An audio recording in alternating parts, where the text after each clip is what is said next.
Chapter 6 देख रहे हैं, लाइफ प्रोसेसेस। लाइफ प्रोसेसेस के जो बोर्ड में क्वेश्चंस आए हैं उनको देखेंगे।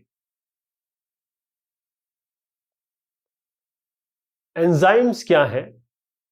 आपको एक एंजाइम बताना है जो हमारे डाइजेस्टिव सिस्टम में होता है और इसका फंक्शन भी बताना है। तो एंजाइम्स होते हैं बायोलॉजिकल कैटलिस्ट, यानी कि ऐसी चीजें जिनके प्रेजेंस में, जिनका प्रेजेंस जरूरी है कोई रिएक्शन या कोई प्रोसेस को कंप्लीट होने में। कैटलिस्ट ये प्रोटीन्स होते हैं जो आपका जो केमिकल रिएक्शन हो रहा है उसका रेट बढ़ाते हैं और खुद वो यूज नहीं होते। जैसे एमिलेज कैटलाइज करता है या फिर एक कैटलिस्ट का काम करता है ताकि स्टार्च जो हम ले रहे हैं उसको शुगर में तब्दील किया जा सके। आपके मुंह में और आपके स्मॉल इंटेस्टाइन में एमिलेज काम करता है। ये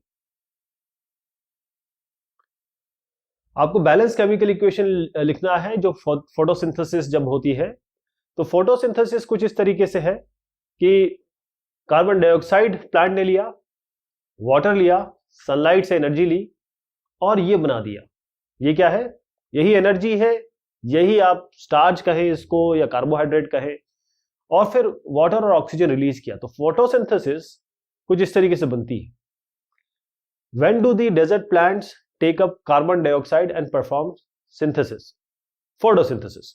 अब डेजर्ट प्लांट कब करते हैं? क्योंकि डेजर्ट प्लांट का कुछ अलग सिचुएशन है। जो डेजर्ट प्लांट है वो अपने स्टोमेटो को ओपन करते हैं नाइट के समय, रात के समय, और ये कार्बन डाइऑक्साइड ले लेते हैं। दिन के समय जो स्टोमेटा है वो बंद रहता है। इससे क्या होता है कि जो पानी का लॉस है वो कम होता है ट्रांसपायरेशन के जरिए जो हो जाता था। अब ये कार्बन डाइऑक्साइड को सेल्स में रखते हैं जब तक सन नहीं आता। जब सन आ गया तो ये फोटोसिंथेसिस करते हैं दिन के समय।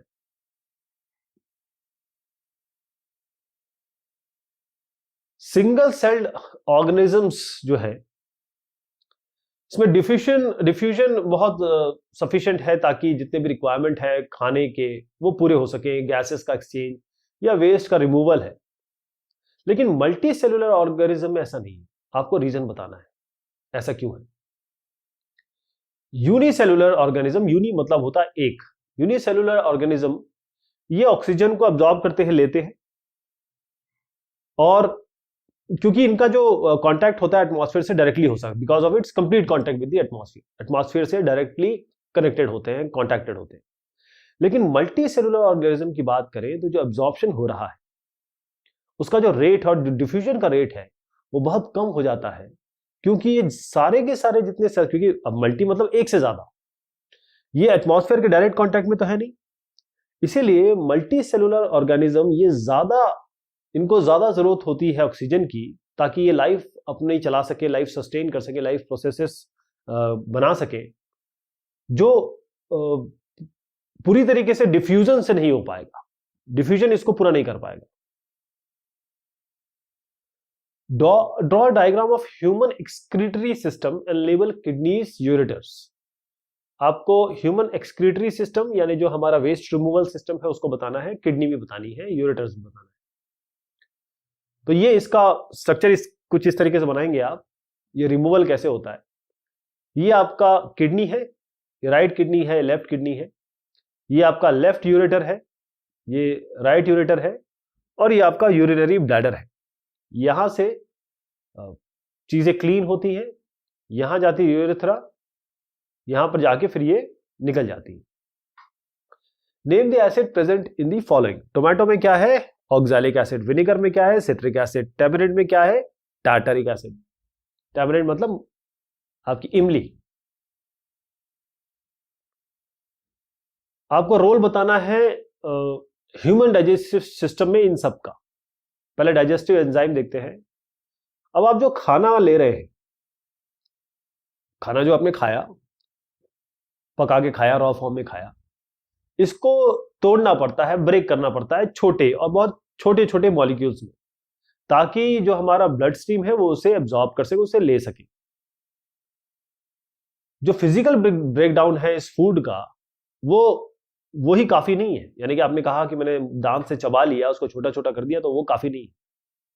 तो इसीलिए हमको एंजाइम की जरूरत पड़ती है ताकि हम इस फूड का जो केमिकल ब्रेक डाउन है वो कर सके, और जो डाइजेस्टिव प्रोसेस है यानी कि आपके खाने के पाचन का या पचने का जो प्रोसेस है उसको स्पीड अप किया जा सके, उसको गति प्रदान की जा सके। तो जो प्रोडक्ट है डाइजेशन के,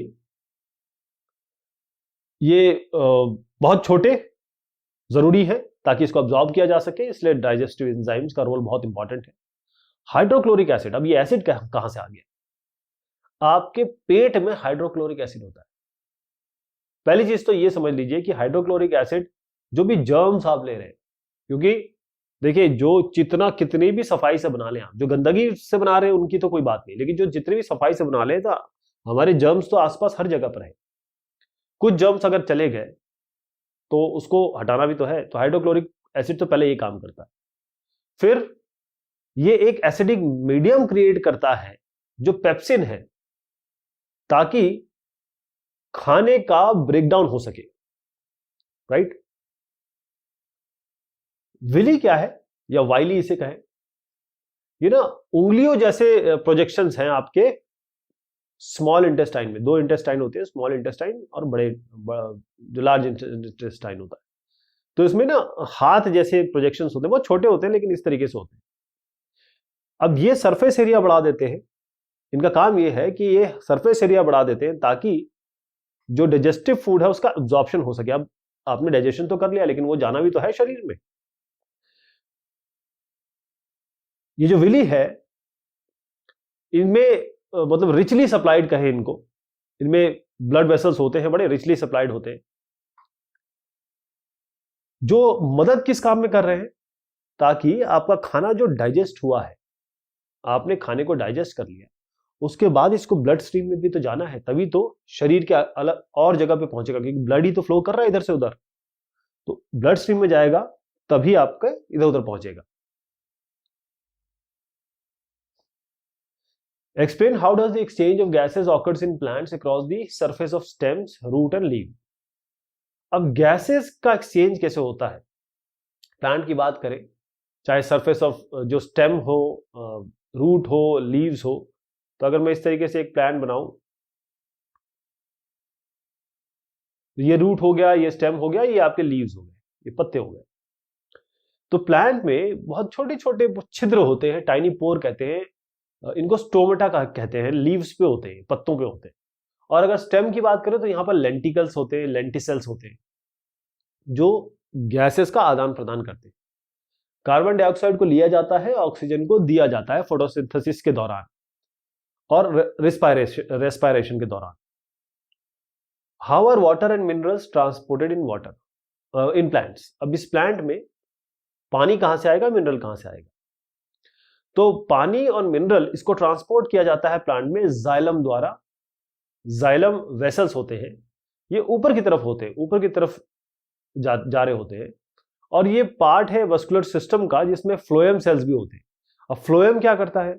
फ्लोएम जो का काम ये है कि जो फोटोसिंथेसिस मतलब जो खाना बनाने की प्रक्रिया है उससे जो प्रोडक्ट बने उसको इधर उधर ले जाना इसका काम होता है। जैसे स्टेम में ले गए, रूट में ले गए, फ्रूट में ले गए, यानी कि सारे डायरेक्शंस में इधर उधर ले जाना होता है। जैसे हमारे शरीर में जो ब्लड स्ट्रीम होती है, ब्लड पूरे शरीर में होता है और वो मूव कर रहा होता है, तो आपकी जो भी रिक्वायर्ड चीजें हैं वो ब्लड के थ्रू जाती है। ये इंपॉर्टेंट है, यहां ये फ्लोएम करता है। आपको रॉ मटेरियल्स बताने हैं जो जरूरत पड़ती है फोटोसिंथेसिस के लिए। पहली चीज कार्बन डाइऑक्साइड। प्लांट्स जो है, जो पेड़ पौधे हैं, कार्बन डाइऑक्साइड लेते हैं एटमॉस्फेयर से स्टोमेटा के थ्रू। वाटर, मॉइस्चर, प्लांट पानी लेते हैं सॉइल से, रूट से लेते हैं, और ट्रांसपोर्ट लीव से। जैसे अगर आपने देखा होगा कि कई पेड़ों को पानी तो नहीं देते आप, लेकिन फिर भी वो सरवाइव करते हैं। कैसे? हमारे एटमॉस्फेयर में मॉइस्चर है, उसको लेते हैं। अगर आप पेड़ों में पानी दे रहे हैं तो वो जमीन से ले रहे हैं, जमीन से भी लिया जाता है और आपके एटमॉस्फेयर से भी लिया जाता है। तीसरी इंपॉर्टेंट चीज है आपका सनलाइट। सनलाइट, अब पेड़ों में क्लोरोफिल होती है, जो हरे क्यों दिखते हैं पेड़? क्लोरोफिल, तो क्लोरोफिल होता है और वो सनलाइट को अब्जॉर्ब करते हैं, और भी जो ग्रीन पार्ट्स है प्लांट के वो सनलाइट को अब्जॉर्ब करते हैं। तो कार्बन डाइऑक्साइड, वाटर और सनलाइट की जरूरत होती है ताकि फोटोसिंथेसिस हो सके और फिर खाना बन सके। Herbivore have longer small intestine than carnivores. क्यों ऐसा है कि जो केवल पत्ते या घास खाते हैं ऐसे जानवर, उनकी जो इंटेस्टाइन, स्मॉल इंटेस्टाइन होती है, बड़ी लंबी होती है।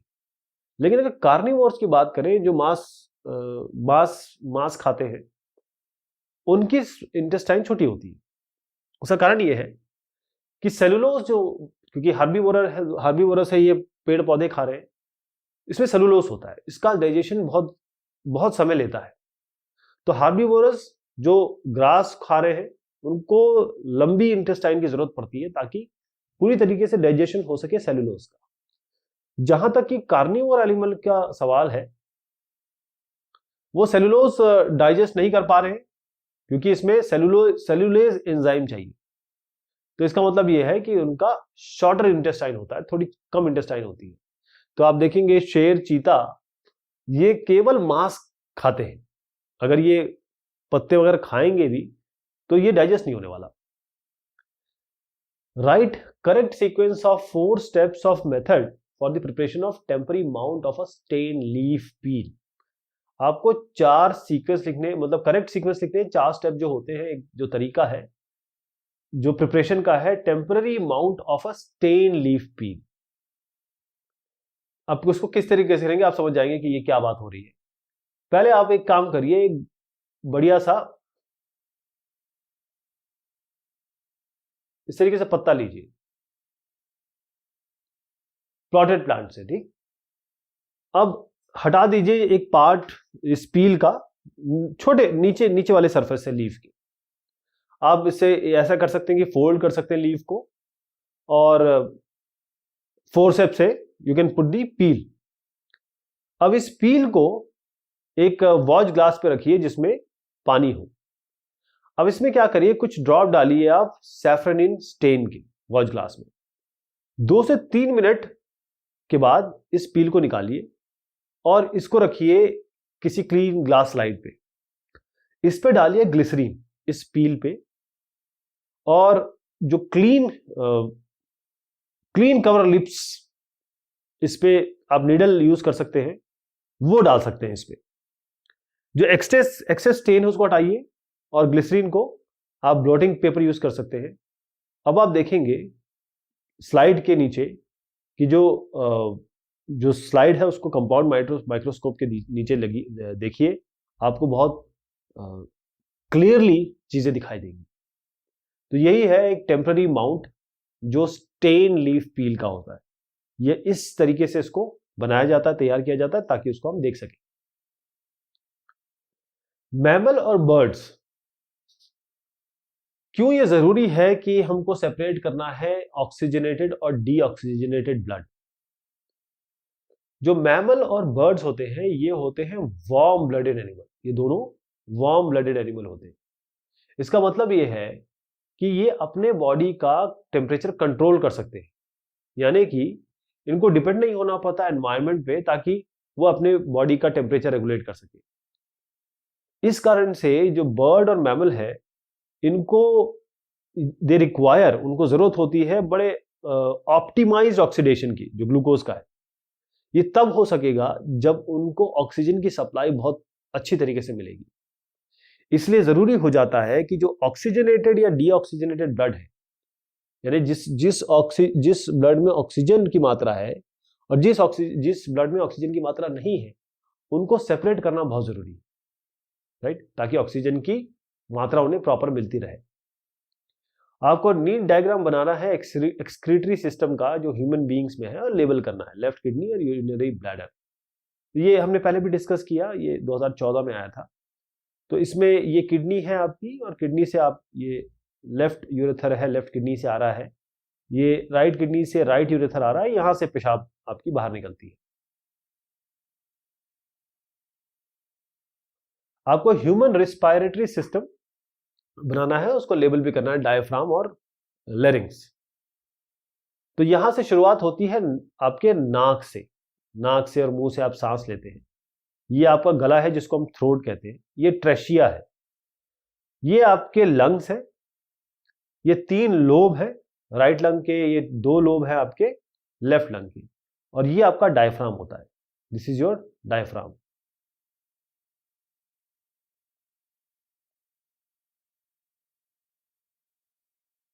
मैं बस बता दूं कि ये जो पार्ट होता है इसी को हम लैरिंग्स कहते हैं, जहां से हमारी आवाज बनती है ना, उसे हम लैरिंग्स कहते हैं। Name the site of exchange of material between blood and surrounding cell. आपको साइट बताना है जहां पर एक्सचेंज हो रहा होता है मटेरियल का, आपके खून, ब्लड और उसके आसपास के सेल में। आपको स्कीमेटिक रिप्रेजेंटेशन भी बताना है जो ट्रांसपोर्ट हो रहा है या एक्सचेंज हो रहा है ऑक्सीजन का या कार्बन डाइऑक्साइड का ह्यूमन बॉडी में। तो इसमें इस तरीके से समझेंगे कि ये आपकी लंग कैपिलरीज है, फेफड़े जिसे हम कहते हैं, जो सांस के काम में आते हैं। ये आपका लंग कैपिलरीज है। ये आपका पल्मोनरी आर्टरी लंग की तरफ जा रही है। ये आपका पल्मोनरी वेन है जो लंग से आ रही है, राइट। तो अब ये आपका वेना कावा है, ये आपका ऑर्टा है। ये कैपिलरीज है बॉडी ऑर्गन, ये लंग से आ रही है। Capillaries in body organs apart from the lungs, lung के अलावा।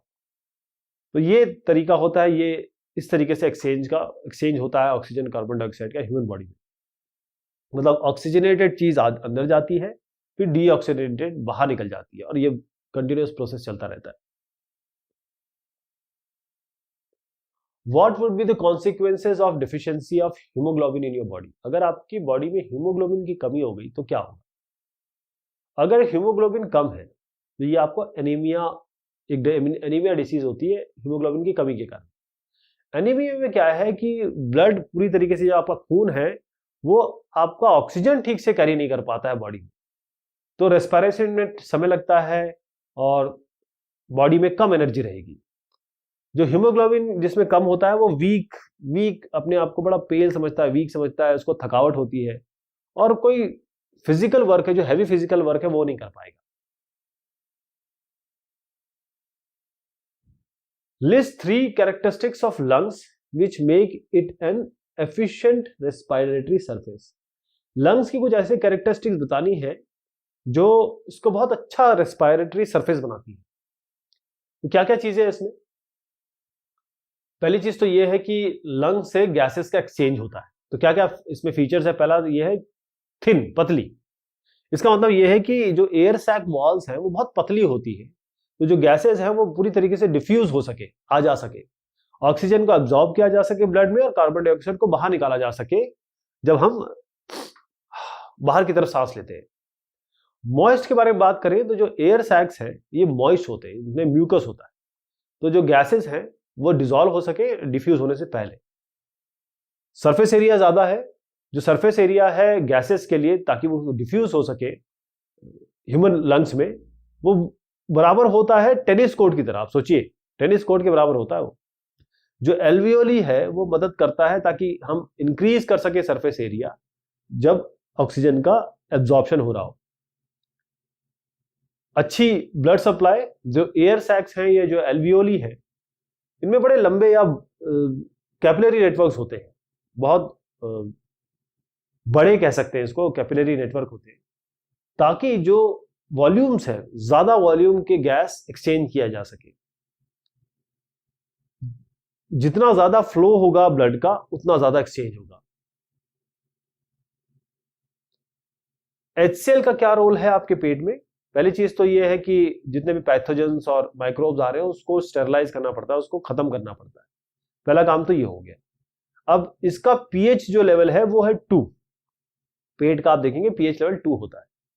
ये बिल्कुल परफेक्ट है, जैसे पेप्सिन है, ताकि प्रोटीन को ब्रेक किया जा सके जितना इफेक्टिवली पॉसिबल है इस पीएच पे।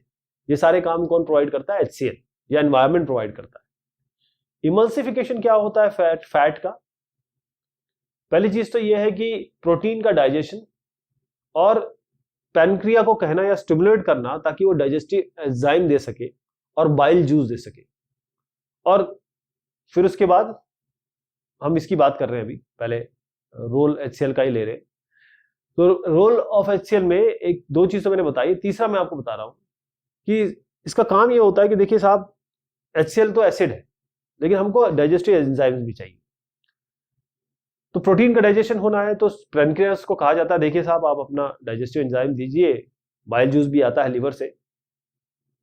तो इससे एक तो एनवायरनमेंट बनता है ताकि डाइजेशन हो सके, दूसरा जो हार्मफुल बैक्टीरिया उनको हटाया जा सकता है। अब हम इमल्सिफिकेशन पे आते हैं फैट के।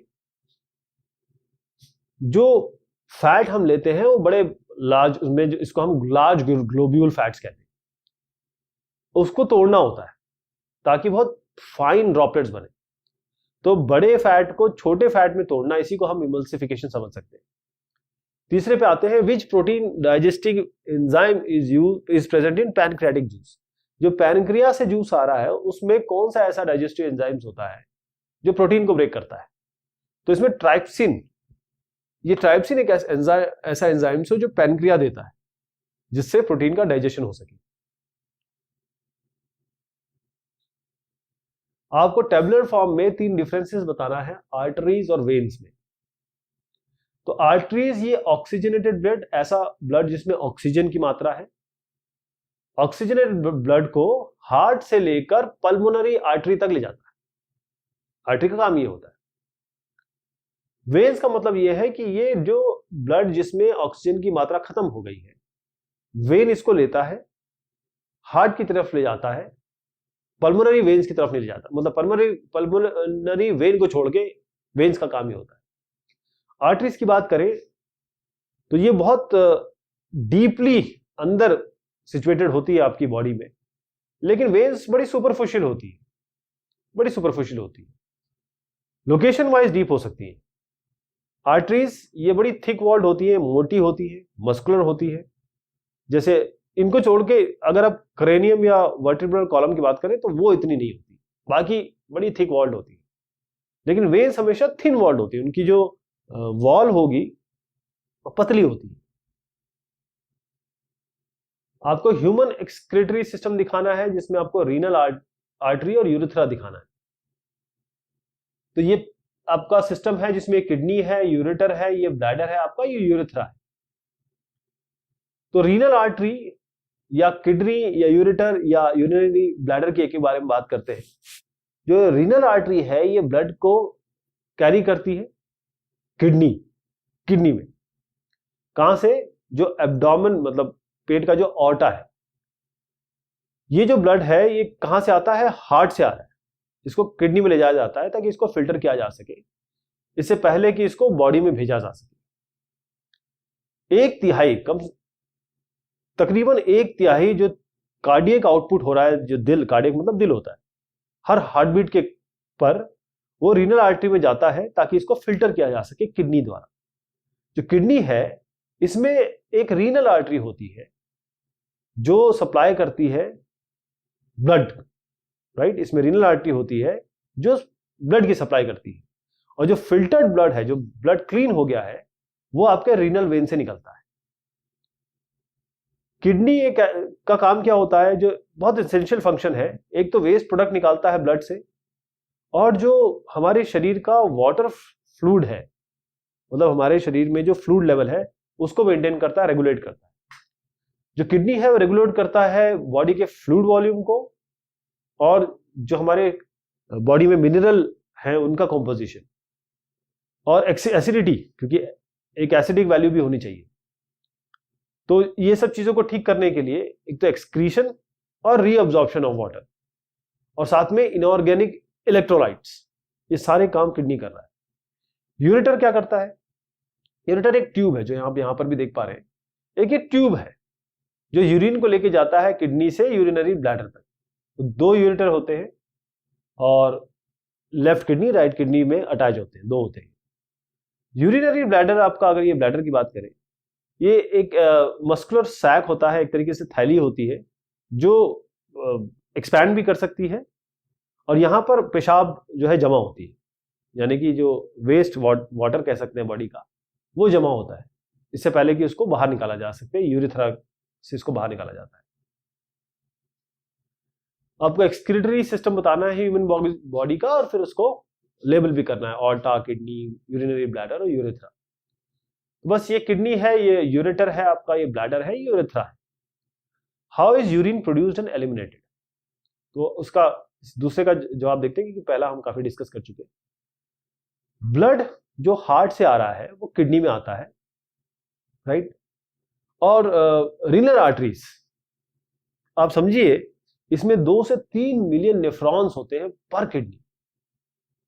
फिर उसके बाद ये जाता है ग्लोमरुलस, या आप ये कहें ब्लड कैपिलरीज का बंच होता है वहां पर। जितने भी अनवांटेड सब्सटेंस है, जैसे यूरिया है, यूरिक एसिड है, आपका क्रिएटिनिन है जो ब्लड में, और उसके बाद ये रीनल ट्यूबुल से निकलता है। जो लूप है हेनली, ये रीअब्जॉर्ब करता है कुछ सब्सटेंस को, जैसे वाटर, क्योंकि रीअब्जॉर्प्शन भी इसमें होता है। अगर बॉडी डिहाइड्रेटेड है, मान लीजिए इसमें पानी बॉडी में नहीं है, तो बॉडी क्या करती है, एडीएच यानी कि एंटी डायूरेटिक हार्मोन पैदा करती है किडनी को, ताकि देखिए साहब पानी की कमी है, आप ज्यादा पानी ना छोड़ें, यूरिन में ना डालें। तो इससे क्या होता है, बॉडी का यूरिन या बॉडी का पानी कंटेंट बना रहता है, और बाकी जो वेस्ट है उसको आप यूरिन के थ्रू निकल जाता है, ब्लैडर में जाता है, ब्लैडर से वो बॉडी से पेशाब की तरह निकल जाता है। Why do the walls of trachea not collapse when there is less air in it? जो ट्रेशिया के वॉल्स है वो कोलैप्स क्यों नहीं करते जब उसमें कम हवा है, कम एयर है? ट्रेशिया में कुछ रिंग्स होते हैं कार्टिलेजेस के, जैसे कान है ना हमारा, कान और नाक ये कार्टिलेज से बना हुआ है, तो कुछ रिंग्स होते हैं कार्टिलेजेस के ट्रेशिया में। ये जो रिंग्स होते हैं ये इस ट्रेशिया को सपोर्ट करते हैं, और वो उसको कोलैप्स नहीं होने देते अगर उसमें कम एयर भी जा रही है तब। इन ह्यूमन एलिमेंट्री सिस्टम और एलिमेंट्री कनाल, आपको साइट बतानी है जो कंप्लीट डाइजेशन होता है अलग अलग कंपोनेंट फूड का, और आपको प्रोसेस भी बताना है डाइजेशन का। तो जो स्मॉल इंटेस्टाइन है, यहां पर एक्चुअल डाइजेशन होता है अलग अलग कंपोनेंट, जो खाना खाते हैं हम उसका यहां एक्चुअल डाइजेशन यहां होता है। और जो प्रोसेस है डाइजेशन का वो तो मुंह से शुरू हो जाता है, फिर स्टमक में, फिर स्मॉल इंटेस्टाइन में। कैसे होता देखिएगा, माउथ से शुरुआत करते हैं। हमारे खाने का जो डाइजेशन है, मैंने बताया कि मुंह से शुरू हो जाता है। हमारे मुंह में सलाइवा होता है जो अपने आप में उसमें डाइजेस्टिव एंजाइम्स होते हैं, जिसको हम सलाइवरे एमिलेज कहते हैं। मैल्टोज है, डेक्सट्रीन्स है, वो स्टार्च को शुगर में ब्रेक करने के काम आते हैं। अब स्टमक की बात करते हैं, खाना पेट में पहुंच गया, जो स्टमक है वो रखता है, पहले तो स्टोर करेगा और मिक्स करता है जो फूड आया है इसोफेगस से, गले से, इसमें गैस्ट्रिक जूसेस मिलाता है। जो मेन गैस्ट्रिक जूस है वो आपका हाइड्रोक्लोरिक एसिड है, म्यूकस है और पेप्सिनोजन है। जो हाइड्रोक्लोरिक एसिड है वो डिसॉल्व करता है इस फूड को और एक एसिडिक मीडियम क्रिएट करता है। इस मीडियम में जो पेप्सिनोजन है वो पेप्सिन में कन्वर्ट होता है, जो आपका जो भी प्रोटीन है आपके खाने में उसको डाइजेस्ट करने के काम में आता है, यानी कि इसको हम प्रोटीन डाइजेस्टिंग एंजाइम कहते हैं। म्यूकस क्या करता है, जो आपके पेट की इनर लाइनिंग है, अब HCl है, एसिड है, वो तो आपके पेट की लाइनिंग पे भी एक्ट कर सकता है, तो म्यूकस इसको रोकता है। अब जो स्मॉल इंटेस्टाइन है आपका, स्मॉल इंटेस्टाइन वो साइट है, वो जगह है जहां पर पूरी तरीके से डाइजेशन होता है आपके कार्बोहाइड्रेट का, प्रोटीन का और फैट का। जो छोटी इंटेस्टाइन है, ये इंटेस्टाइनल जूस बनते हैं, जो उसमें उसके वॉल में जो ग्लैंड्स होते हैं। जो इंटेस्टाइनल जूस है ये आगे मदद करते हैं डाइजेशन के लिए फूड का। अब स्मॉल इंटेस्टाइन में कहां से जूसेस आ रहे हैं, लीवर से और पैनक्रियास से। डाइजेस्टिव जूसेस लीवर से भी आते हैं, पैनक्रियास से भी आते हैं। लीवर आपको बाइल जूस देता है, जो फैट का इमल्सिफिकेशन होता है, बड़े फैट को छोटे फैट में तोड़ा जाता है। और पैनक्रियास पैनक्रियाटिक जूस देते हैं, जो आपके प्रोटीन को और खास तौर पे जो इमल्सिफाइड फैट बना है उसको डाइजेस्ट करने के काम में आते हैं। और फिर जब पूरी तरह डाइजेशन हो जाता है तो इंटेस्टाइन, जो स्मॉल इंटेस्टाइन है, उसके वॉल्स के थ्रू, उनकी वॉल्स यानी कि आप ये कहिए जो उनकी सरफेस है उसके थ्रू वो अब्जॉर्ब हो जाता है बॉडी में। List the 3 kind of blood vessels of human circulatory system. Human circulatory system में आपको 3 तरीके जो ब्लड वेसल्स है वो बताने हैं, उनके फंक्शन भी बताने हैं टेबुलर फॉर्म। तो आर्टरीज है, वेन्स है और कैपिलरीज है। 3 टाइप के ब्लड वेसल्स होते हैं हमारे सर्कुलेटरी सिस्टम में। आर्टरीज ये ऑक्सीजन जो जिस ब्लड में ऑक्सीजन है उसको लेते हैं, हार्ट से लेते हैं और अलग अलग ऑर्गन्स में जाके देते हैं। वेन्स जो डीऑक्सीजनेटेड ब्लड है, यानी कि ऑक्सीजन जिसमें नहीं है उस ब्लड में, वो आपके सारे ऑर्गन से उठाते हैं और हार्ट में पहुंचा देते हैं। कैपिलरी क्या करते हैं? कैपिलरी का काम होता है एक्सचेंज का। खून और उसके आसपास जितने ब्लड स्ट्रीम जो है और उसके आसपास जो सेल है उनमें ये आदान प्रदान करता है, वो कैपिलरी का काम है। आपको एक डायग्राम बताना है ताकि आप एक स्टोमेटल पोर दिखा सके और लेबल करना है। Guard cell, chloroplast. तो ये कुछ इस तरीके से है। यहां पर आप देखिए, ये यहां पर स्टोमा, ये जो स्टोमा है ये ओपन है, यहां पर स्टोमा आपका क्लोज्ड है। यहां पर ये जो बाहर की ये चीज देख रहे हैं, ये बहुत पतली आउटर वॉल है, ये आपके गार्ड सेल है। ये अंदर का ये थिक इनर वॉल है, ये इनर वॉल है आपका। ये आपका न्यूक्लियस है, ये आपका क्लोरोप्लास्ट है। ये है आपका एक खुला हुआ स्टोमेटापोर। ये आपके गार्ड सेल्स हो गए, क्लोरोप्लास्ट भी मैंने आपको दिखाया। आपको 2 फंक्शन बताने हैं स्टोमेटा के। तो स्टोमेटा के 2 फंक्शन क्या है? एक तो गैसेस का एक्सचेंज, किसके बीच में? जो प्लांट है और जो एटमॉस्फेयर है, उन दोनों के बीच में गैसेस का एक्सचेंज किसके जिम्मे है? स्टोमेटा के। और ट्रांसपायरेशन, यानी जैसे हम रिस्पायरेशन कहते हैं, हम सांस लेते हैं तो प्लांट भी सांस लेते हैं, वो भी स्टोमेटा का काम है। How do guard cell regulate the opening and closing of stomatal pore? ये जो खुला हुआ है और ये जो बंद हो रहा है, कैसे जो गार्ड सेल है इसमें अपना रोल इंश्योर करते हैं? तो जो खुलना है या बंद होना है पोर का, ये किसका काम है? गार्ड सेल का। इसका नाम ही इसलिए गार्ड सेल दिया हुआ है। गार्ड सेल जो होते हैं फूलते हैं, मतलब स्वेल हो जाते हैं जब वाटर इसमें आता है। इससे क्या होता है कि स्टोमेटा जो पोर है वो खुल जाता है। ये जैसे ही गार्ड सेल श्रिंक होते हैं, यानी कि छोटे हो जाते हैं, तो पोर आपका बंद हो जाता है। क्योंकि पानी का बहुत लॉस होता है इस स्टोमेटा के थ्रू, तो प्लांट क्या करता है? इन पोर्स को बंद कर देता है जब इसको जरूरत नहीं होती है कार्बन डाइऑक्साइड के लिए, मतलब फोटोसिंथेसिस के लिए कार्बन डाइऑक्साइड की जरूरत होती है। जब इसको जरूरत नहीं है तो उसे बंद कर देता है। आपको लेबल्ड डायग्राम बताना है ह्यूमन रेस्पिरेटरी सिस्टम का, वो जगह जहां से एयर फिल्टर होगी और म्यूकस, और वो जहां पर टर्मिनेट होगा, जैसे लाइक स्ट्रक्चर्स है, बलून अभी दिखाता हूं मैं आपको, जहां पर एक्सचेंज हो रहा है गैसेस का, वो पार्ट दिखाने हैं। जहां पर अलग से चेस्ट कैविटी है एब्डोमिनल कैविटी के लिए। तो ये इसका पूरा सिस्टम है। ये आपका नेसाल पैसेज है, ये आपकी माउथ कैविटी है, इसको कहते हैं फेरिंग्स। और उसके नीचे होता है गला का जो पोर्शन है जिसे हम लैरिंग्स कहते हैं। उसके नीचे आपका ट्रैशिया। ये जो आपके रिंग्स हैं, ये रिंग्स है कार्टिलेज की। उसके बाद आप यहां पर आएंगे लंग्स के अंदर। लंग्स के अंदर यहां पर आपका ब्रोंकाई होता है। ये आपके जो छोटे छोटे दिख रहे हैं, ये ब्रोंकोल्स होते हैं। ये आपका होता है एल्वियोलर सैक। नीचे वाला जो पोर्शन ब्राउन देख रहे हैं, ये होता है डायफ्राम। ये आपके रिब्स है, कवरिंग आपकी एक तरीके से समझ लीजिए। और ये आपके लंग्स है।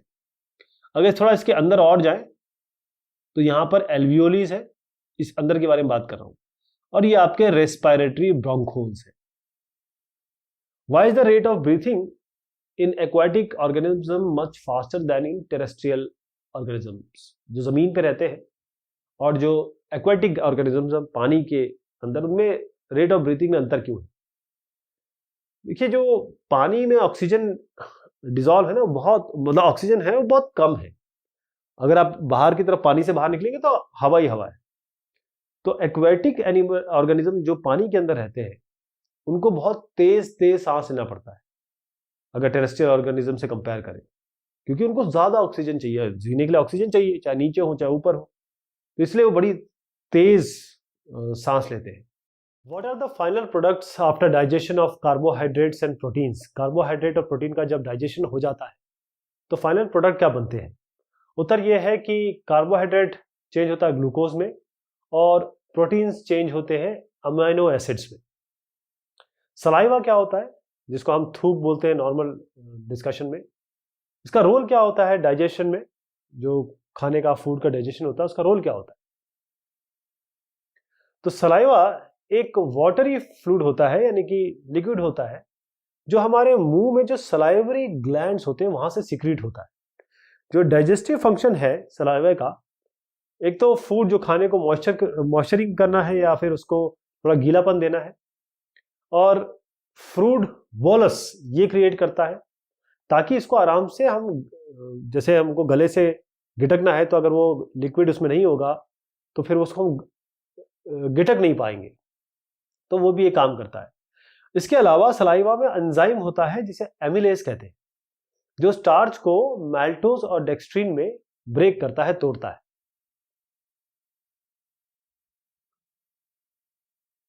Explain the process of nutrition in amoeba. Amoeba में जो न्यूट्रिशन होता है वो कैसे होता है, क्या प्रोसेस है उसका। तो एमीबा ये एक बहुत इंपॉर्टेंट प्रोटोजोआ है जो आपको फ्रेश वाटर में मिलता है। ये जो माइक्रोस्कोपिक प्लांट्स होते हैं, एनिमल्स होते हैं, उन पे ये पलता है। जो मोड है न्यूट्रिशन इस एमोइबा का वो होलोजोइक है। जो तरीका है इसका खाना ऑब्टेन करने का एमोइबा का, इसको हम कहते हैं फैगोसाइटोसिस। फैगोसाइटोसिस अलग अलग प्रोसेस होते हैं इन्वॉल्व इसमें, जब एमोइबा खाना बनाता है, खाना खाता है, या न्यूट्रिशन क्या होता है इसका। तो सबसे पहला होता है इसमें इंजेशन। इंजेशन समझिएगा, इंजेशन का मतलब ये है कि खाने को पेट में या बॉडी में लेना। एमोइबा यूनिसेल्युलर एनिमल होता है, एक ही सेल होता है उसमें। इसका मतलब इस पे ना तो माउथ है इंजेशन के लिए, तो एमोइबा क्या करता है, कैसे इंजेस्ट करता है फूड को, ये उस फूड को एनसर्कल कर लेता है या उसके ऊपर चिपक जाता है, ये समझिए, एक स्यूडोपोडिया बना के। जब पूरी तरीके से फूड पे ये अपना गोलाकार बन के बैठ जाता है, तो जो फूड जो एनगल्फ हुआ है एक बैग की तरह, उसको हम कहते हैं फूड वैक्यूल। अब डाइजेशन की बात करें तो डाइजेशन ये इस ऐसा प्रोसेस है जिसमें जो बड़े मॉलिक्यूल होते हैं, इनसॉल्युबल मॉलिक्यूल होता है, उसको छोटा और सॉल्युबल बनाया जाता है। एमीबा में अलग अलग डाइजेस्टिव एंजाइम्स रिएक्ट करते हैं जो फूड में प्रेजेंट है, फूड वैक्यूल्स, और उसको तोड़ते हैं ताकि वो सिंपल और सॉल्युबल मॉलिक्यूल में तब्दील हो जाए। फिर होता है एब्जॉर्प्शन। तो जो फूड है जो डाइजेस्टेड किया गया है डाइजेस्टिव एंजाइम्स द्वारा, उसको एब्जॉर्ब किया जाता है, साइटोप्लाज्म इसे करता है। इस प्रोसेस को हम कहते हैं डिफ्यूजन। जब जो अनडाइजेस्टेड फूड है वो आपका फूड वैक्यूल में ही रह जाता है। यदि बहुत सारा जो फूड है वो एब्जॉर्ब कर दिया गया एमोइबा द्वारा, तो जो एक्सेस फूड है उसको साइटोप्लाज्म में रखा जाएगा ग्लाइकोजन और लिपिड्स के फॉर्म में। फिर होता है एसिमिलेशन।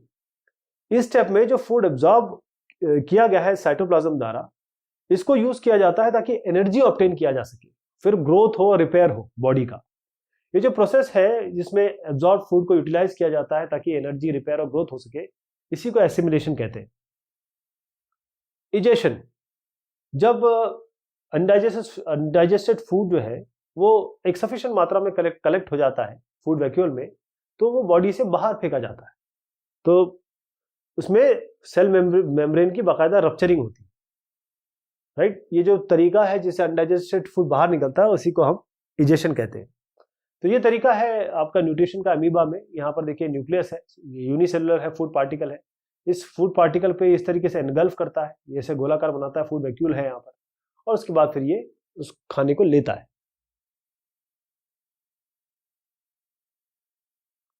आपको दो डिफरेंस बताने हैं आर्टरीज और वेन्स में। तो आर्टरीज ये जिस ब्लड में ऑक्सीजन होता है, ऑक्सीजनेटेड ब्लड को लेता है, और कहां से कहां लेता है, हार्ट से लेता है, अवे फ्रॉम द हार्ट। केवल पल्मोनरी आर्टरी को छोड़ के ये वो वाला काम नहीं करती। ये बड़े थिक वॉल्ड होते हैं और इनके मस्कुलर, मतलब काफी मस्कुलर होते हैं, थिक वॉल्ड और मस्कुलर होते हैं।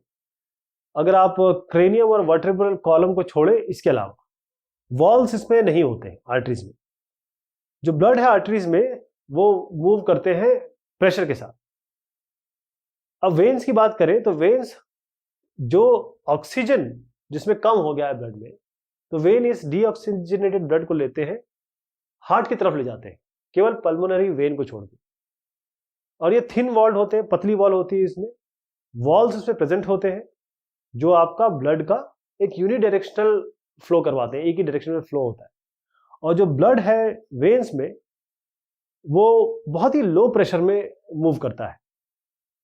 How are the alveoli design to maximise the exchange of gases? Alveoli को किस तरीके से डिजाइन किया गया ताकि गैसेस का एक्सचेंज हो सके अच्छे से? तो एल्वियोली ये बहुत पाउच समझ सकते हैं, सैक, बैग, थैली की तरह समझ सकते हैं, उस तरीके के स्ट्रक्चर है। इनके आसपास ब्लड कैपिलरीज होती है, तो बहुत सारा अमाउंट का जो एयर है, हवा है, वो इसके कांटेक्ट में आती है, जो लंग्स की एयर है। तो बहुत सारे मतलब मिलियन एल्वियोली, आपके एल्वियोली जो होते हैं वो लंग्स में होती है। ये जो प्रेजेंस है इन मिलियंस एल्वियोली की जो लंग्स में है, ये एक बहुत बड़ा सरफेस भी बना देते हैं। इनफैक्ट ये एक टेनिस कोर्ट के बराबर होता है ताकि गैसेस का एक्सचेंज हो सके। जो अवेलेबिलिटी है लार्ज सरफेस एरिया की, यही मेन चीज होती है जिससे एक्सचेंज हो रहा है गैस का। आपको दो एक्सक्रीटरी प्रोडक्ट बताने हैं जो इस O2 और CO2 के अलावा है ऑक्सीजन में। तो दो एक्सक्रीटरी प्रोडक्ट इसके अलावा आपके रेजिन्स है और गम्स है।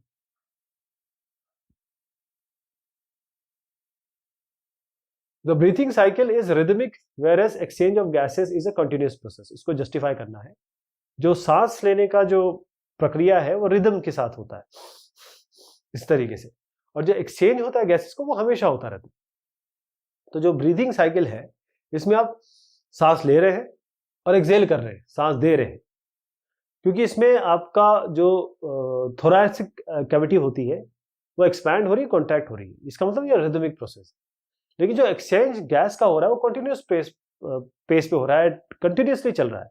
ब्लड और जो उसके आसपास सेल है, डिफ्यूजन इसमें होता है। What happens if conducting tube of circulatory system develops a leak? क्या होता है कि अगर कंडक्टिंग ट्यूब जो है सर्कुलेटरी सिस्टम के उसमें लीक हो जाए। आपको ब्रीफ में बताना है कैसे इसको अवॉइड किया जा सकता है। तो जो सर्कुलेटरी सिस्टम है ये इनएफिशिएंट हो जाएगा यदि उसमें लीक हो जाएगा। तो इसके लिए नॉर्मल ब्लड प्रेशर है तो बहुत बढ़िया रहेगा, इसको अवॉइड किया जा सकता है कि नॉर्मल ब्लड प्रेशर है। How opening and closing of stomata takes place? Stomata कैसे खुलता है, बंद होता है, वो किस तरीके से होता है? जब पानी फ्लो करता है गार्ड सेल्स में, तो गार्ड सेल फूलते हैं और जो स्टोमेटा के जो पोर्स है वो ओपन होते हैं। और जब वाटर मूव करता है बाहर गार्ड सेल से तो श्रिंक होते हैं, गार्ड सेल श्रिंक हो जाते हैं। जब वाटर बाहर आता है तो गार्ड सेल श्रिंक हो जाते हैं। तो इससे क्या होता है, जो स्टोमेटल पोर्स है, जो छेद है स्टोमेटा के, वो क्लोज हो जाते हैं। आपको एक डायग्राम बताना है ताकि आप फ्रंट व्यू दिखा सके ह्यूमन हार्ट, दिल, और आपको जो 6 पार्ट है उसको भी बताना है, और जो आर्टेरियल ब्लड सप्लाई है हार्ट मसल के लिए, ये भी आपको थोड़ा इसके कंसर्न बनाना है। तो कुछ इस तरीके से देखिएगा क्या क्या है इसमें। पहले मैं इसके आपको वॉल बता दूं अलग अलग। ये आपका राइट वेंट्रिकल है, ये लेफ्ट वेंट्रिकल है, ये आपका लेफ्ट एट्रियम है, ये आपका राइट एट्रियम।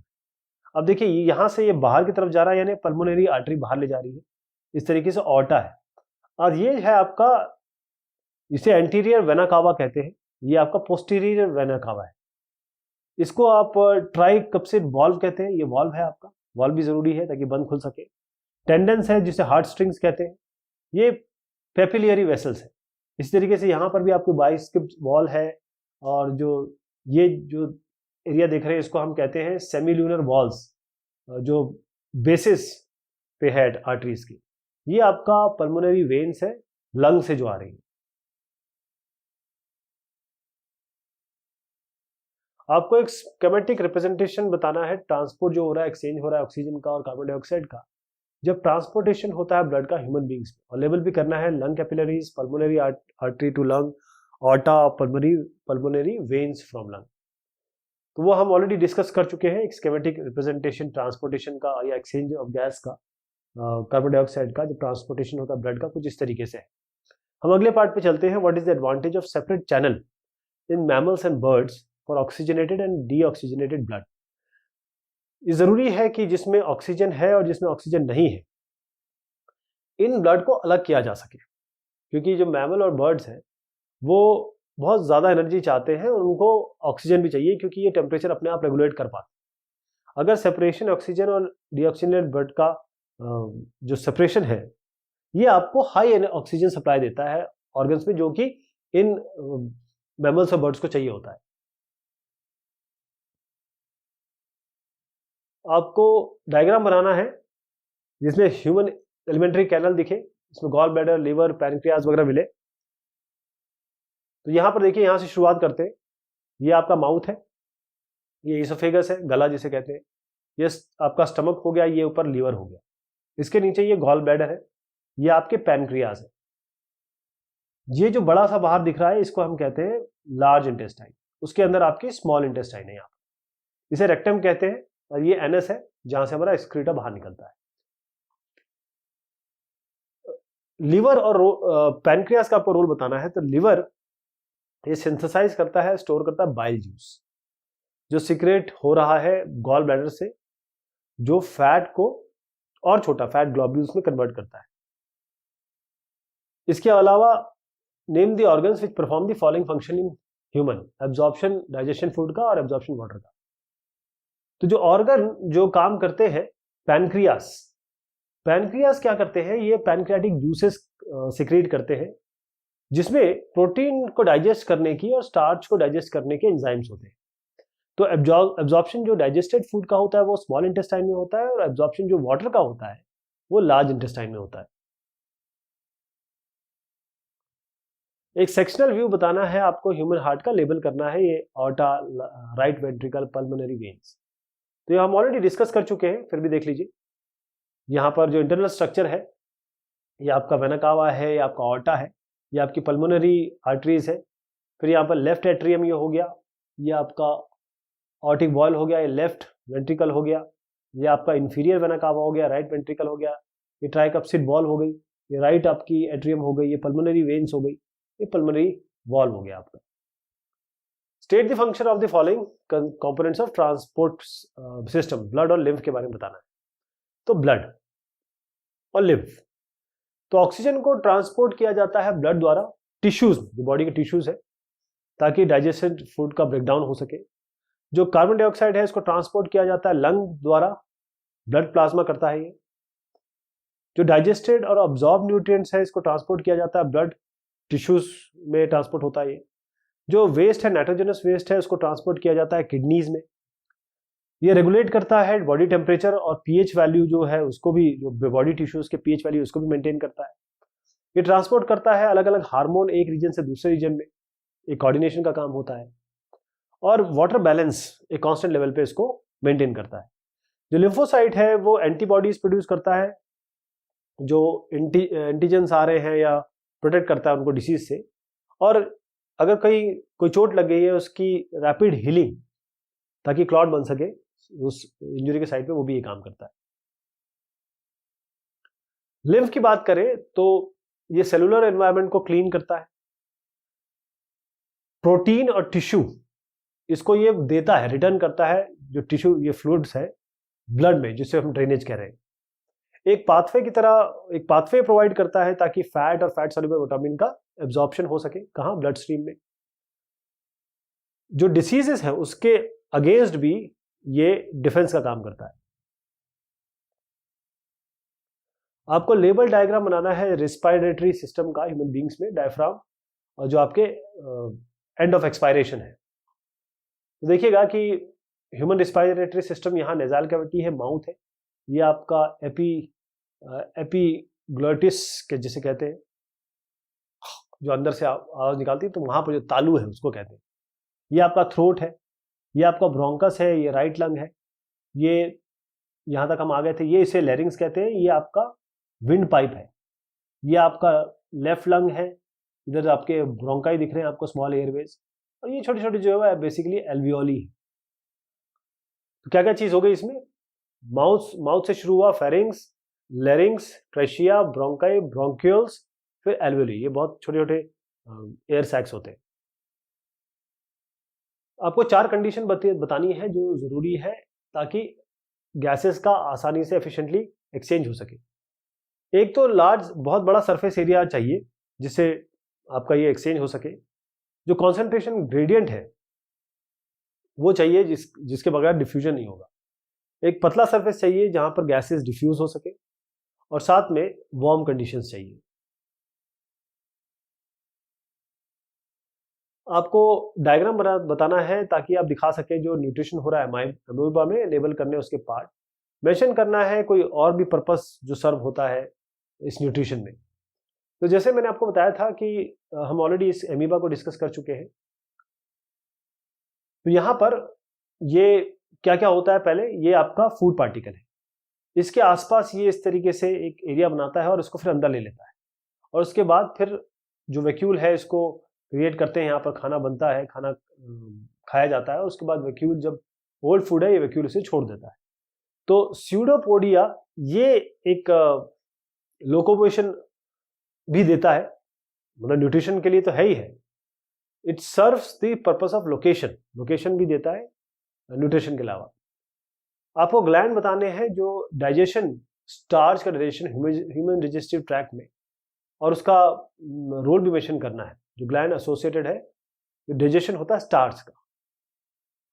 तो जो सलाइवरी ग्लैंड है वो एसोसिएटेड है डाइजेशन के से रिलेटेड, अगर आप करें तो जो स्टार्च का होता है हमारे भोजन की प्रक्रिया में, यानी ह्यूमन डाइजेस्टिव ट्रैक्ट में। हमारा जो माउथ है वही सलाइवा आपका प्रोड्यूस करता है, जिसमें एंजाइम्स होते हैं, सलाइवरी एमिनेज। ये जो एंजाइम है वो कन्वर्ट करते हैं स्टार्च को मैल्टोज में, यानी कि शुगर में। How is required pH maintain in the stomach and small intestine? कैसे पीएच मेंटेन होता है पेट में और स्मॉल इंटेस्टाइन में? जो गैस्ट्रिक ग्लैंड्स है जो हमारे प्रेजेंट है वॉल में, यानी कि जो स्टमक में, वो रिलीज करते हैं HCl। HCl जो एक एसिडिक मीडियम बनाता है, जो फैसिलिटेट करता है जो पेप्सिन, एंजाइम पेप्सिन है उसके काम को। वो बाइल जूस आता है लिवर से, वो फूड को एल्कलाइन बनाता है स्मॉल इंटेस्टाइन में, ताकि जो पेनक्रियाटिक एंजाइम्स है वो काम कर सके, वो एक्ट कर सके। आपको लेबल डायग्राम बनाना है स्टोमेटा का, और दो फंक्शन भी बताने हैं। तो स्टोमेटा हम डिस्कस कर चुके हैं। ये स्टोमेटा है आपका, ये स्टोमेटा आपका ओपन है, ये क्लोज है। इसमें ये जो बाहर देख रहे हैं ये पतले आउटर वॉल है, ये ग्लाड सेल्स है। ये आपके ये जो देख रहे हैं ये थिक इनर वॉल है, ये न्यूक्लियस है, ये क्लोरोप्लास्ट है। तो फंक्शन बताना है आपको। एक तो ये है कि जो गैस का एक्सचेंज होता है प्लांट और एटमॉस्फेयर में, और प्लांट वाटर लूज करता है स्टोमेटा के थ्रू, ताकि जो मूवमेंट है मिनरल्स का सॉइल से लीव तक होता रहे। दूसरा है क्या रॉ मटेरियल चाहिए फोटोसिंथेसिस के समय? आपको इसकी केमिकल इक्वेशन भी लिखनी है फोटोसिंथेसिस की। तो रॉ मटेरियल जो फोटोसिंथेसिस के लिए चाहिए वो आपके पास कार्बन डाइऑक्साइड है, वाटर है, क्लोरोफिल है, सनलाइट है। ये बहुत जरूरी है। तो कार्बन डाइऑक्साइड आपकी गैस है, ये रिलीज होती है एटमॉस्फेयर में रेस्पिरेशन के समय। ये जो गैस है इसको यूटिलाइज किया जाता है ऑटोट्रॉपिक प्लांट द्वारा, जो इनके लीव के थ्रू एंटर होती है, स्टोमेटा वहां पर होता है, और यही फोटोसिंथेसिस की शुरुआत होती है। पानी भी एक बहुत जरूरी रिक्वायरमेंट है फोटोसिंथेसिस का, जो ट्रांसपोर्ट होता है ऊपर की तरफ, जाइलम करता है, जाइलम टिश्यूज करते हैं, लीव्स तक ले जाते हैं इसको, जहां पर ये पहुंचते हैं फोटोसिंथेटिक सेल्स में। जो वाटर है वो स्प्लिट हो जाता है सनलाइट के प्रेजेंस में, और क्लोरोफिल यहाँ पर आपका आता है। क्लोरोफिल एक ग्रीन पिगमेंट है आपके प्लांट्स में, जो कैटलिस्ट की तरह काम करता है। ये रिस्पॉन्सिबल है जो एब्जॉर्प्शन हो रहा है सन एनर्जी प्लांट में। जो क्लोरोफिल पिगमेंट होता है ये आपका फोटो रिसेप्टर मॉलिक्यूल होता है, ये बहुत की रोल प्ले करता है फोटोसिंथेटिक प्रोसेस में। डिफरेंट टाइप के क्लोरोफिल मॉलिक्यूल्स हैं, जैसे A, B, C, D, E इस तरीके से, और बैक्टीरियो क्लोरोफिल, जिसमें क्लोरोफिल A और B ये बहुत कॉमन है। अब लाइट इफेक्ट्स, ये लाइट बहुत इफेक्ट करता है फोटोसिंथेसिस को, क्योंकि इसकी इंटेंसिटी क्या है, क्वालिटी क्या है, ड्यूरेशन क्या है। तो ग्रीन लाइट जो रेट है, इस ग्रीन लाइट जो रेट है फोटोसिंथेसिस का सबसे कम होता है, जबकि रेड और ब्लू लाइट जो रेट ऑफ सिंथेसिस का बहुत ज्यादा होता है। जो रेट ऑफ सिंथेसिस का है वो ज्यादा होता है प्लांट्स जिसमें 10 से 12 घंटे की लाइट मिलती रहे। तो केमिकल इक्वेशन अगर फोटोसिंथेसिस की देखी जाए तो CO2 और H2 मिलके C6H12O6 बनाते हैं और ऑक्सीजन रिलीज करते हैं। Leaves of a healthy potted plant are coated with Vaseline to block the stomata. जो लीव्स हैं जिसमें पॉट पे अगर प्लांट ग्रो हो रहा है उसको वैसलीन लगाया जाता है ताकि स्टोमेटा को ब्लॉक किया जा सके। Will this plant remain healthy for long? क्या ये प्लांट हेल्दी रहेंगे? आपको 3 रीजन बताने हैं अपने आंसर के। नहीं, प्लांट आपके हेल्दी नहीं रहेंगे बहुत देर तक, ये डाई होना शुरू हो जाएंगे, क्योंकि जो गैसियस एक्सचेंज है वो तो नहीं हो रहा है, कार्बन डाइऑक्साइड का इंटेक भी नहीं हो रहा है क्योंकि फोटोसिंथेसिस के लिए जरूरी है, और ट्रांसपायरेशन नहीं हो पाएगा, यानी कि ट्रांसपोर्टेशन पानी का नहीं हो पाएगा। अब आपको 2 डिफरेंसेस बताने हैं, ऑटोट्रॉफिक न्यूट्रिशन और हेटरोट्रॉफिक न्यूट्रिशन।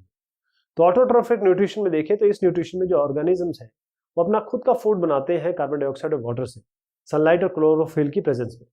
जबकि हेटरोट्रॉफिक न्यूट्रिशन में ये जो न्यूट्रिशन होता है, ऑर्गेनिज्म ये ऐसे ऑर्गेनिज्म होते हैं जो खाना और न्यूट्रिएंट दूसरे ऑर्गेनिज्म से लेते हैं, वो उनको प्रोवाइड करते हैं।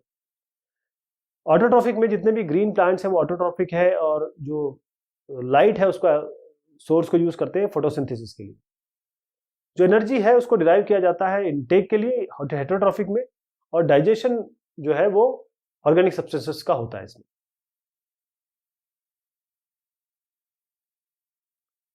आपको बताना है जो ग्रीन आपके डॉट लाइक स्ट्रक्चर है जो सेल्स में होते हैं, स्टूडेंट उसे देखते हैं, जब एक लीफ पील उसको हम माइक्रोस्कोप में व्यू करते हैं, ये ग्रीन कलर किस कारण से है? तो जो ग्रीन डॉट आपको स्ट्रक्चर देखते हैं सेल में, जो स्टूडेंट देखते हैं लीफ पील को, अगर उसको माइक्रोस्कोप के अंदर देखें, उसे हम वो होते हैं क्लोरोप्लास्ट, और जो ग्रीन कलर है वो क्योंकि उसमें ग्रीन पिगमेंट होता है क्लोरोफिल, उसके कारण होते हैं। आपको बताने हैं कोई एक डिफरेंस ऑटोट्रॉफिक और हेटरोट्रॉफिक मोड ऑफ न्यूट्रिशन में। तो जो ऑटोट्रॉफिक न्यूट्रिशन है इसमें ऑर्गेनिज्म वो खाना बनाते हैं इनऑर्गेनिक सब्सटेंसेस से, जबकि हेटरोट्रॉफिक न्यूट्रिशन में ऑर्गेनिज्म खाना डिराइव करते हैं, यानी फूड डिराइव करते हैं ऑर्गेनिक सब्सटेंसेस से। गिव रीजन, आपको रीजन बताना है क्यों मल्टी सेलुलर ऑर्गेनिज्म इनको जरूरत होती है स्पेशल ऑर्गन की ताकि एक्सचेंज हो सके गैस का बॉडी और एनवायरनमेंट में। तो यूनिसेलुलर ऑर्गेनिज्म में जो पूरी बॉडी होती है ऑर्गेनिज्म की वो कांटेक्ट में होती है एनवायरनमेंट की, यानी कि एक्सचेंज हो सके मटेरियल का। लेकिन जो मल्टी सेलुलर ऑर्गेनिज्म होती है उसमें पूरी बॉडी जो होगी ऑर्गेनिज्म की वो पूरे कांटेक्ट में नहीं होती है आपके एनवायरनमेंट की। इसका मतलब सिंपल डिफ्यूजन पॉसिबल नहीं हो पाएगा या हेल्पफुल नहीं होगा। Name the process in plant where water is lost as water vapour. तो क्या प्रोसेस है जिसमें जो पेड़ पौधे हैं वो वाटर वेपर लूज करते हैं, इसको हम कहते हैं ट्रांसपायरेशन। ये प्रोसेस है जब प्लांट लूज करता है वाटर को एज वेपर। ट्रांसलोकेशन क्या होता है प्लांट में?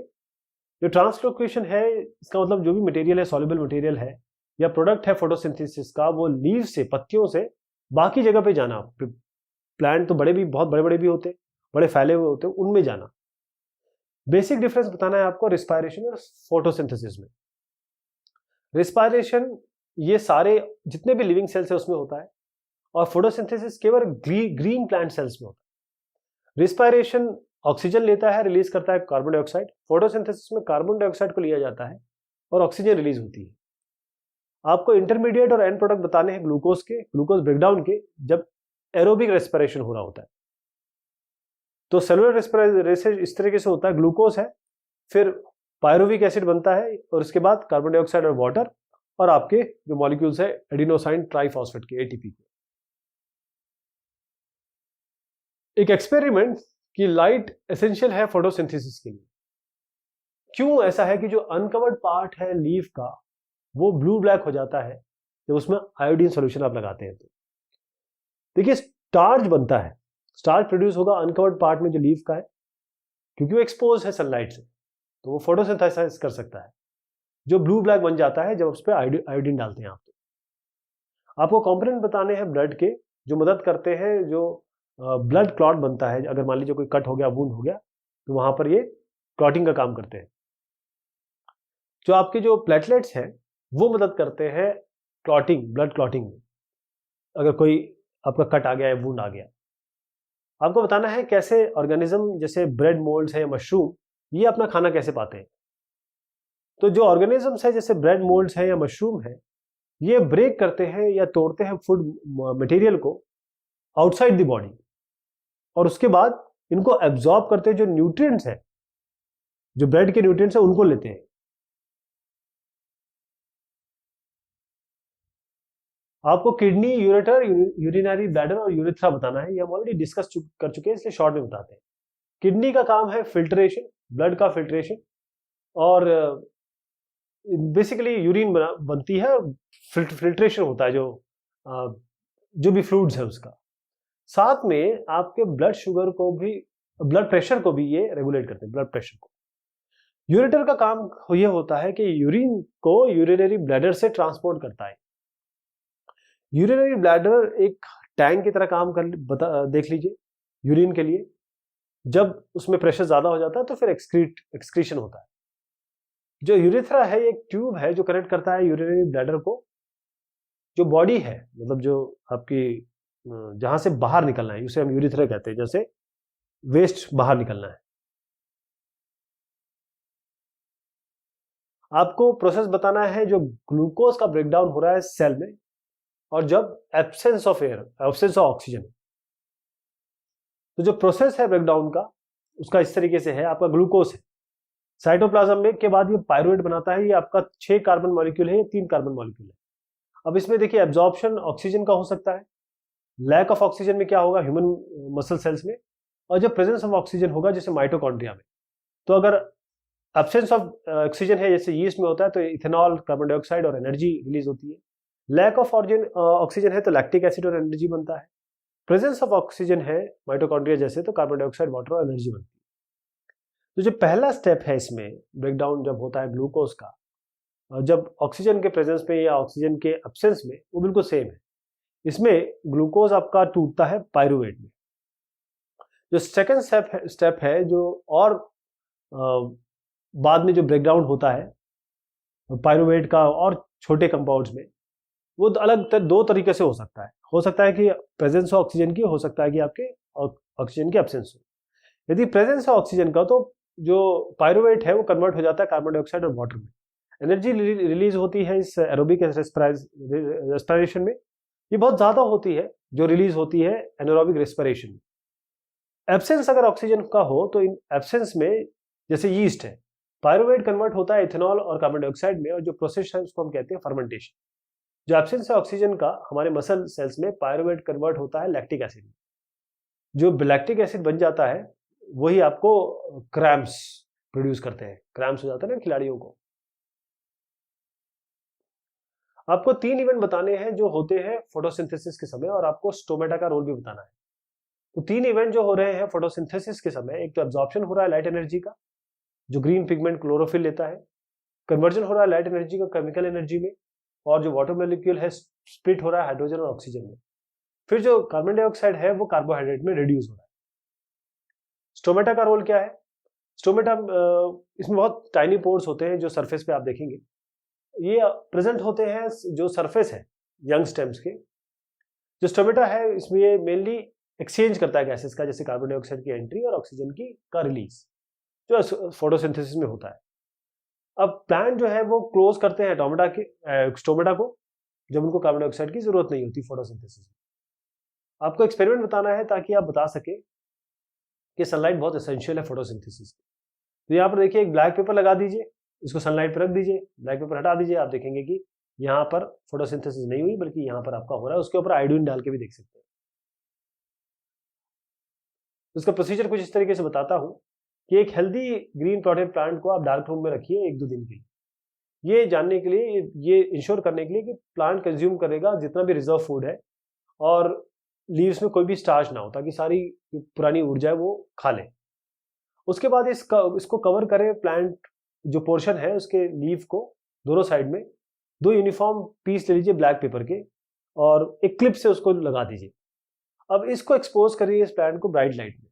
कुछ घंटों में आप देखेंगे, कुछ घंटों बाद आप ये कर सकते हैं, रिमूव कर दीजिए लीव को, डिकलराइज कर दीजिए उसको अल्कोहल से, और आप देखिए क्या फूड इसमें आ रहा है कि नहीं आ रहा है आयोडीन सोल्यूशन से। तो इसमें ऑब्जर्व करेंगे कि जो पोर्शन है लीव का जिसको कवर्ड किया गया, वो जो ब्लैक पेपर से उसमें फूड नहीं होगा। कंक्लूजन ये है कि जो फूड प्लांट प्रिपेयर करता है फोटोसिंथेसिस से, वो स्टार्च की तरह स्टोर होता है। स्टार्च रिएक्ट करता है आयोडीन सोल्यूशन के साथ ताकि ब्लू ब्लैक कलर दे। वही पोर्शन लीव के जो एक्सपोज हुए सनलाइट से वो फोटोसिंथेसाइज करेंगे। इसका मतलब वही आपको ब्लू ब्लैक कलर देंगे जब उसको हम टेस्ट करेंगे आयोडीन से। जो पोर्शन है लीफ का, जो कवर है ब्लैक पेपर से, उसको सनलाइट मिल ही नहीं रही है, तो जो स्टार्च है वो प्रोड्यूस नहीं होगा। यहां से कंक्लूड कर सकते हैं कि सनलाइट बहुत जरूरी है फोटोसिंथेसिस के लिए। क्या होता है प्लांट को यदि जाइलम को रिमूव कर दिया जाए तो अगर जाइलम मेन काम क्या करता है, इसका काम होता है ट्रांसपोर्टेशन का। पानी है, जो मिनरल है, न्यूट्रिएंट्स है, वो रूट से लेके जाता है और बाकी सारे पार्ट में जाके देता है। तो यदि जाइलम को रिमूव कर दिया गया प्लांट से, तो जो वाटर, पानी और मिनरल सप्लाई है प्लांट को, वो रुक जाएगा, मतलब प्लांट डाई हो जाएगा, प्लांट की मृत्यु हो जाएगी।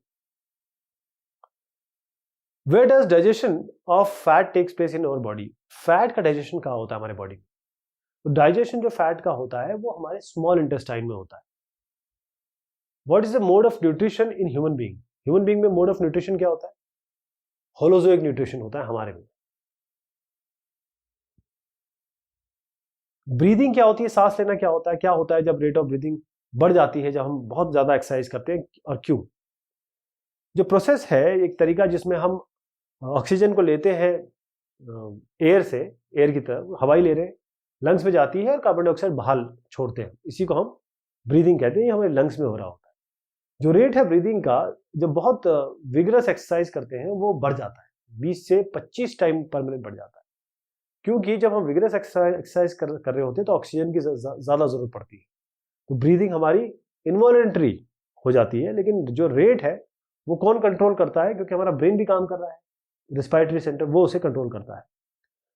Define translocation and with respect to transport in plants. आपको ट्रांसलोकेशन बताना है, ट्रांसपोर्टेशन जो प्लांट में हो रहा है, क्यों एसेंशियल है प्लांट में, और कहाँ ये प्लांट, वेयर इन प्लांट, कहाँ पर प्लांट में ये सिंथेसाइज होते हैं शुगर और hormone.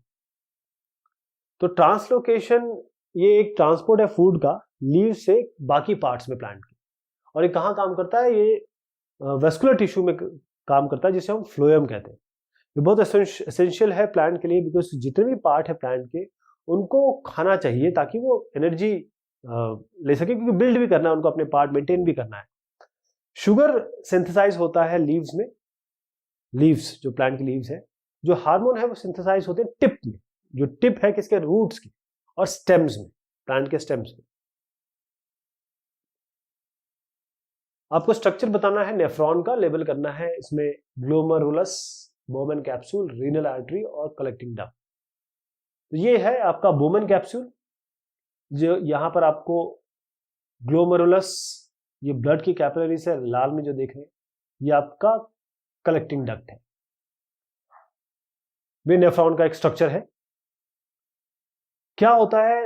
What happens to glucose that enters the nephron along with filtrate? क्या होता है ग्लूकोज के साथ जब वो नेफ्रॉन में आता है फिल्ट्रेट के साथ? जब एक्सक्रीशन होता है ह्यूमन बीइंग में, जो ग्लूकोज एंटर होता है नेफ्रॉन में फिल्ट्रेट के साथ, वो रीअब्सॉर्ब हो जाता है ब्लड कैपिलरीज द्वारा, जो नेफ्रॉन के सराउंडिंग है। तो ये सवाल जवाब हुए आपके इस टॉपिक लाइफ प्रोसेसेस के। बहुत सारे रिपीट हुए हैं, बहुत सारे बार बार आए हैं, तो आप समझ गए होंगे कि किसकी आपको ज्यादा तैयारी करनी है। बहुत शुक्रिया, बहुत मेहरबानी आप सभी की।